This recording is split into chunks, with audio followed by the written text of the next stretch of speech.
and welcome to Value Alchemy Lab. When a stock tumbles from its peak, dropping to a price so low it makes you do a double take, have you ever found yourself thinking, it's fallen this much, the risk can't be that high now, can it? This thought, while seemingly logical, is a common trap countless investors fall into after entering the market. Many times, a falling price isn't a warning sign, it's an illusion, as if simply being cheap automatically equates to being safe. It's only later that people realize things aren't as simple as they seemed. And that's where the real question arises. Where does true safety actually come from? This very question was pondered repeatedly almost a century ago by a visionary investment thinker who left behind a profound way of thinking for future value investors. His name was Benjamin Graham. Amidst the market's noise and panic, Graham introduced a crucial principle specifically designed to answer the challenge of how to stand firm in uncertainty. This principle later became known as the margin of safety. It's not just a slogan, it's a yardstick for measuring risk and making decisions. So, let's follow this line of thought and gradually unpack the true wisdom behind it. First, let's establish a clear definition for the margin of safety. Benjamin Graham put it this way: the margin of safety is the protection you get when you buy a stock at a price significantly below its intrinsic value. Simply put, the margin of safety is the buffer zone, or room for error, you build into your investments. It doesn't refer to a stock's absolute high or low price, but rather the discount between the price you pay and the company's true underlying value. Imagine you're buying a commercial property that generates stable rental income. Based on its consistent annual earnings, its fair valuation is $10 million. But during a market downturn, you manage to buy it for only $6 million. That $4 million difference? That's your margin of safety. Even if future rents fluctuate slightly, or your valuation model has minor errors, you still have ample cushioning. This explains why buying cheap doesn't automatically mean safe. A stock might fall from $100 to $10, which looks incredibly cheap. But if the company's fundamentals have deteriorated, its intrinsic value might only be $5 or even less. In that scenario, buying at $10 gives you no margin of safety. In fact, you might still be overpaying.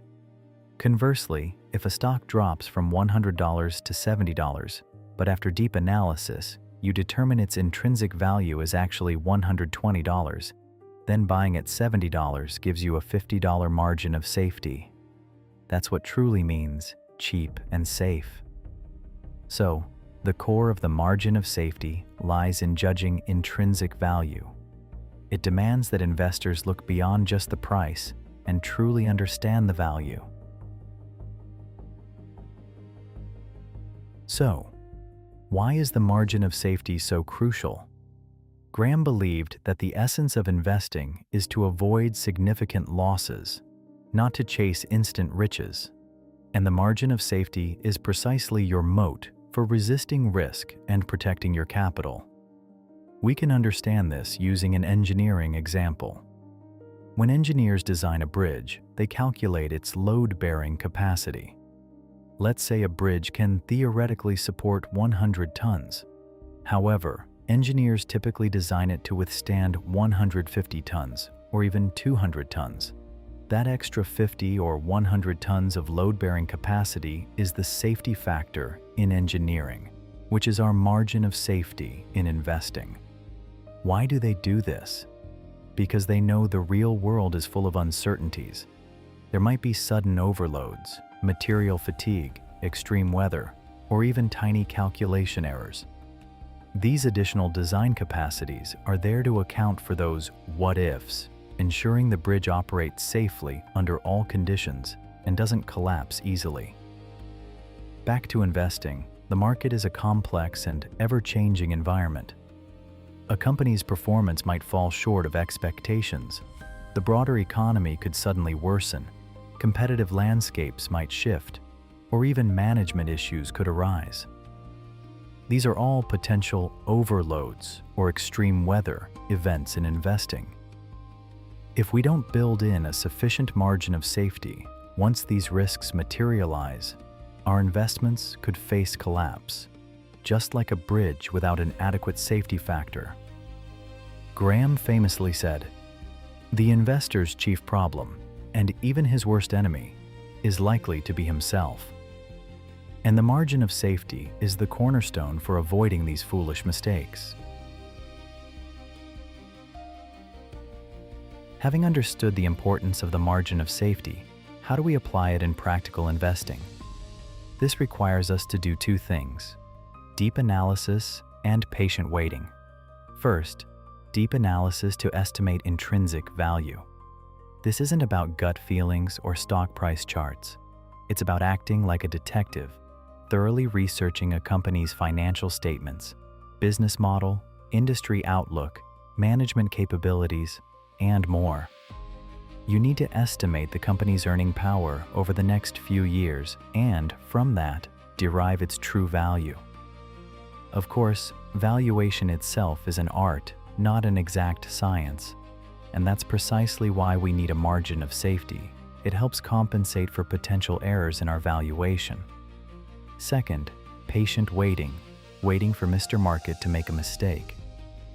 Mr. Market is a metaphor coined by Graham representing the market's fickle temperament, often swinging between euphoria and panic. When Mr. Market is extremely pessimistic and fearful, he might sell off shares of a good company at a price far below its intrinsic value. This is your prime opportunity to buy and establish a margin of safety. Conversely, what risks do we face if we ignore the concept of margin of safety? The most direct risk is a loss of principal.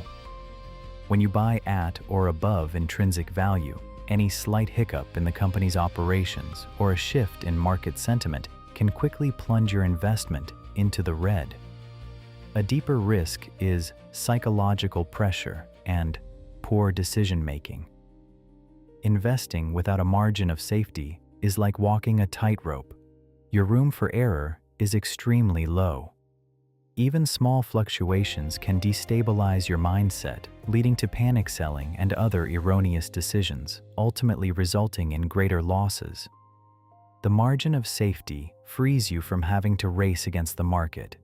You can wait, you can hold firm, and that calm confidence in itself is a competitive advantage. All right, friends. Today we've delved deep into Benjamin Graham's margin of safety principle. It teaches us that true cheapness isn't about an absolute low price, but rather a significant discount relative to intrinsic value.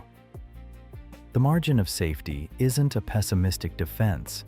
It's a rational respect for future uncertainties. It doesn't make you miss opportunities.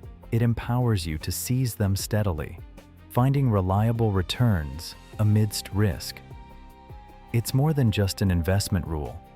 It's a decision-making framework that forces us to ask ourselves, even in optimistic times, what's the worst-case scenario, and what have I prepared for it? This simple question can help us filter out countless impulses and pitfalls in life. It's the simplest way to create certainty for yourself in a complex world. The true masters aren't those who get every single direction right, but those who can navigate stormy seas steadily, living long, going far, and achieving results through continuous accumulation and risk control. That's the fundamental logic of long-term victory. And the margin of safety is precisely the confidence that allows you to always be in control in an uncertain world. Thank you for watching. If this perspective resonated with you, consider subscribing for more explorations into timeless investment thinking.